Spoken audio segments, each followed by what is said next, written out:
শেখ হাসিনার জমানাতে যে বিচার হয়েছে, যুদ্ধ অপরাধীদের বিচার হয়েছে, সেই বিচারের রায় দণ্ডিত আসামি ছিলেন, সর্বোচ্চ শাস্তিপ্রাপ্ত আসামি ছিলেন। এবং শেখ হাসিনা যদি আর কিছুদিন থাকতেন তাহলে তাকেও জামাতের অন্যান্য নেতাদের মতো ফাঁসিতে চলতে হতো, কোনো সন্দেহ ছিল না। কিন্তু এখানে প্রকৃতি তাকে নিয়ে নিদারুণ একটা খেলা খেলেছেন। তিনি আবার সেই শেখ হাসিনার পতনের পর তিনি যাকে বলা হয় মহামান্য সুপ্রিম কোর্টের যে অ্যাপিলেট ডিভিশন, সেই অ্যাপিলেট ডিভিশনের যে রিভিউ করেছিল জামাতের নেতারা, সেই রিভিউ পিটিশনে তিনি একেবারে খালাস লাভ করেছেন। তিনি খালাস লাভ করার পর তিনটি ঘটনা ঘটিয়েছেন। এক নম্বর হলো অতি দ্রুত গতকাল রায় হয়েছে, সে রায়ের সংক্ষিপ্ত রায়, সেই রায়ের কপি একেবারে যাকে বলা হয় বিদ্যুতের গতিতে কারা কর্তৃপক্ষের কাছে চলে গেছে এবং তার চেয়ে বিদ্যুতের গতিতে তিনি সেখান থেকে মুক্তি পেয়েছেন। এবং তিনি সম্ভবত হাসপাতালে ছিলেন এবং সেখানে তাকে মিষ্টিমুখ করানো হয়েছে। তারপরে তাকে সেখান থেকে একেবারে দামি গাড়িতে করে, ছাদ খোলা সেই টয়োটা ল্যান্ড ক্রুজার প্রাডোতে করে, যে গাড়িতে সাধারণত জামাতের আমিরও চড়েন না, জামাতের লোকজন সাধারণত এত দামি গাড়িতে চড়েন না, কিন্তু সবচেয়ে দামি গাড়িতে যারা আওয়ামী লীগ বিএনপির নেতারা চলেন ওইরকম একটা গাড়িতে করে তাকে সংবর্ধনা দেওয়ার জন্য সেই জেল ফটক থেকে, যেটা বেসিক্যালি হয়তো কোনো হাসপাতাল ছিল এটা, তো সেখান থেকে তাকে শাহবাগে আনা হয়েছে। তিনি ছিলেন বেশ, আলহামদুলিল্লাহ, তিনি ছিলেন বেশ উৎফুল্ল, উজ্জীবিত এবং তারুণ্যে ভরপুর। তার দাড়িতে সফেদ মেহেন্দি বা মেহেদি লাগানো ছিল, তারপর মেধহীন শরীর, মুখে হাসি, হাত টেনে নাড়াচ্ছিলেন একেবারে নতুন বিজয়ের একটা আনন্দ নিয়ে। গাড়ির ছাদ খোলা গাড়ির মধ্যে মাথা বের করে তিনি হাত নাড়াচ্ছিলেন সমবেত জনতার উদ্দেশ্যে। তারপর শাহবাগের যে সংবর্ধনা মঞ্চ, সেই সংবর্ধনা মঞ্চে তিনি বীর বিক্রমে উঠলেন, বক্তব্য দিলেন আর ঘোষণা দিলেন তিনি এখন মুক্ত। আর প্রশ্ন করলেন শেখ হাসিনা এখন কোথায়। আরো হয়তো বলেছেন, কিন্তু এটা আমি এই সময়টিতে যখন করছি তখন পর্যন্ত পত্রপত্রিকায় তার বক্তব্যের ইন ডিটেলস আসেনি। তবে আবার তিনি সেখান থেকে জামাতের অফিসে গিয়েছেন এবং যে রুমে তিনি বসবেন সেই রুমে সুসজ্জিত একটা কামরায়, তার রুমে এসি লাগানো, সেখানে তিনি একটি কেদারায় আসনে তিনি বসেছেন। জামাতের আমির শীর্ষ নেতারা তাকে ঘিরে ধরেছেন এবং পুরো জামাত অফিসে একটা খুশির বন্যা বয়ে চলছে। এখন এই যে একজন ফাঁসির আসামি, নিশ্চিত শেখ হাসিনা থাকলে নিশ্চিত তার ফাঁসি হতো, সেখান থেকে যে তার জীবনে যে পরিবর্তনটা এলো একেবারে বলতে গেলে গত 24 ঘন্টার মধ্যে, এটার পিছনে রাজনীতি কতটুকু দায়ী, এটার পিছনে খুদাই যে কুদরত, আল্লাহর যে কুদরত, রহমত, বরকত কতটা দায়ী।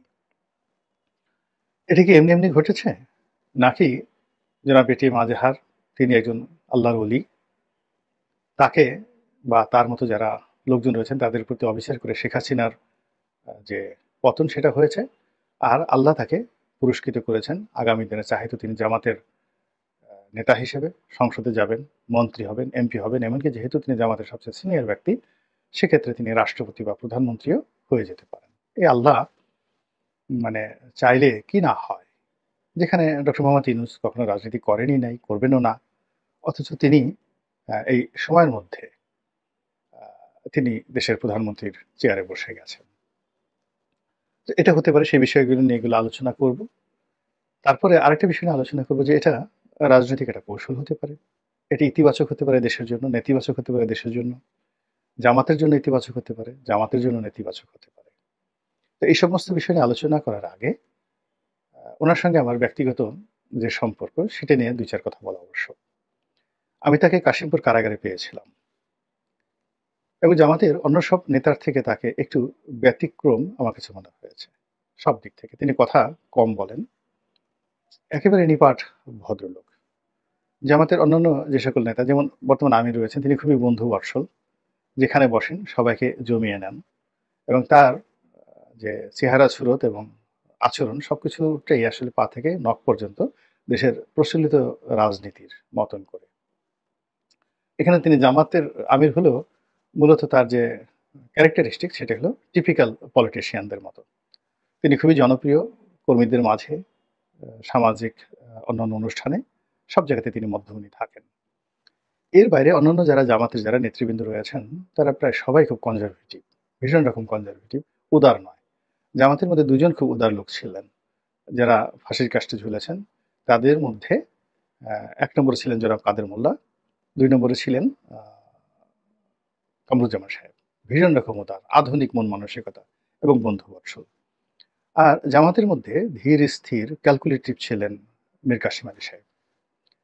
তো এরকম আমি তাদের সবাইকে যেহেতু কাছে থেকে দেখেছি তো ঐরকম আ কারোর সঙ্গেই এটিএম আজহার সাহেবের চরিত্র মেলে না। তিনি একেবারে ব্যতিক্রমধর্মী আ একজন মানুষ। প্রশ্ন করলে উত্তর দেবেন খুবই সংক্ষেপে। আদারওয়াইজ উপযাচক হয়ে তিনি কখনোই কারো কাছে যানও না, কথাও বলেন না। তারপরে কারো প্রতি তার কোনো ক্ষোভও নেই, লোভও নেই, লালসাও নেই। ফাঁসির কাস্টে তিনি যখন ঝুলবেন সেটা নিয়ে আমি তার মধ্যে কখনো মনোবেদনাও দেখিনি, আফসোসও দেখিনি। আমি ওরকম খুঁটিয়ে, খুঁটিয়ে তাকে বিভিন্ন রকম প্রশ্ন করেছি। তিনি খুব সংক্ষেপে সেই উত্তরগুলো দিয়েছেন। ফলে কি হলো, জেলখানাতে অন্যান্য জামাত নেতার সঙ্গে আমার যেভাবে একটা আন্তরিকতা হয় কিংবা যে ধরনের একটা সম্পর্ক হয়, এটিএম আজহার সাহেব আমার পাশাপাশি থাকা সত্ত্বেও সম্পর্ক ছিল কিন্তু ওই আন্তরিকতাটা হয়নি কখনো। কিন্তু তার প্রতি একটা শ্রদ্ধা, সহানুভূতি সবসময় ছিল। বিশেষ করে তিনি একটা খুব দুঃখজনক ঘটনা আমাকে বলছিলেন যে তিনি যখন গ্রেপ্তার হন তাকে ডিবি অফিসে নিয়ে যাওয়া হয়। তো তিনি যেটা আশা করেননি, ডিবি অফিসে তাকে যখন ইন্টারোগেশন করা হয়, একটা চেয়ারে বসতে দেওয়া হয়। একজন তরুণ আ কর্মকর্তা ডিবির, একেবারে বাচ্চা বয়সী। হয়তো এএসপি হবে বা সিনিয়র এএসপি হবেন। তো আরজাহার সাহেবের ছেলের বয়সের চেয়েও কম। তো তিনি সামনে এসে বসলেন। আ হাসি মুখে জিজ্ঞাসা করলেন, "কেমন আছেন? কি আছেন?" ইত্যাদি। আনএক্সপেক্টেড। তো কোনো কথা নাই, বার্তা নাই। শুধু জিজ্ঞেস করলেন, "আপনি কেমন আছেন?" এবং মুচকি, মুচকি হাসি দিয়ে সেই কর্মকর্তাটি আ যে অভিব্যক্তি প্রকাশ করলেন সেটা হলো যে, "ইউ আর সেফ" আপনি নিরাপদ বা আপনার সঙ্গে খারাপ কোনো আচরণ করা হবে না। এমনি জাস্ট আলাপ করার দরকার, আলাপ করতে আসছি রাতের বেলায়। তো এইভাবে সে যখন অনেকটা নিশ্চিত এবং কোনো রকম আ আশঙ্কা তার মনে তৈরি হয়নি, ভয়ও তার মধ্যে তৈরি হয়নি। এর কারণ হলো তিনি একটা সামাজিক অবস্থানে আছেন, বয়স হয়েছে। তো সেক্ষেত্রে তার সঙ্গে একটা মানুষ কত খারাপ ব্যবহার করতে পারে? চড় থাপ্পড় দেওয়া